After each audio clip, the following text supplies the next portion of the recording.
Papua yang tidak sesuai dengan undang-undang dan lain sebagainya. Jadi Pak Prabowo melanjutkan pola pendekatan keamanan yang dilakukan oleh Pak Jokowi dengan penguatan aparat keamanan penegakan hukum yang menurut saya itu tidak menyelesaikan konflik Papua, justru menimbulkan masalah. Ia kemudian ketika ditanya berikutnya bagaimana, ya saya setuju dengan dialog, itu yang disebut ambiguitas.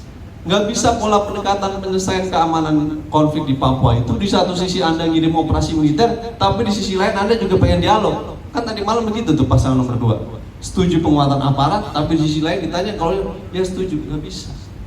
Itu yang terjadi. Bagaimana mungkin membangun ruang dialog pada saat bersamaan ingin penguatan aparat? Menurut saya dalam konteks konflik Papua, pasangan nomor 2 meneruskan pola pendekatan yang buruk dalam menyelesaikan konflik Papua dengan pendekatan keamanan dengan penguatan aparat dan penegakan hukum tadi itu.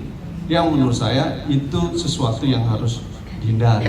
Dan sebenarnya narasi pola pendekatan keamanan di pilihan nomor 2 itu juga diakibatkan dari cara pandang yang salah dalam melihat konflik Papua. Ya, pandangan konflik Papua kelompok 2 itu seolah-olah konflik di Papua itu terjadi karena faktor eksternal terus, gitu loh. Geopolitik, pengaruh asing dan lain sebagainya. Itu selalu melabelisasi. Menurut saya itu sama sekali tidak memiliki dasar empiris yang kuat untuk membaca root of conflict di Papua. Jadi pasangan nomor 2 harus membaca bahwa studi penelitian yang dilakukan oleh LIPI dan berbagai lembaga lainnya, root of conflict di Papua itu ada 4 paling tidak, atau berbagai lembaga kajian. Pertama adalah karena faktor historis terkait dengan klaim historis Papua menjadi bagian Indonesia yang tidak selesai perdebatan ini. Yang kedua adalah faktor ketidakadilan ekonomi, ini yang juga menjadi soal. Yang keempat adalah soal ketidakadilan politik.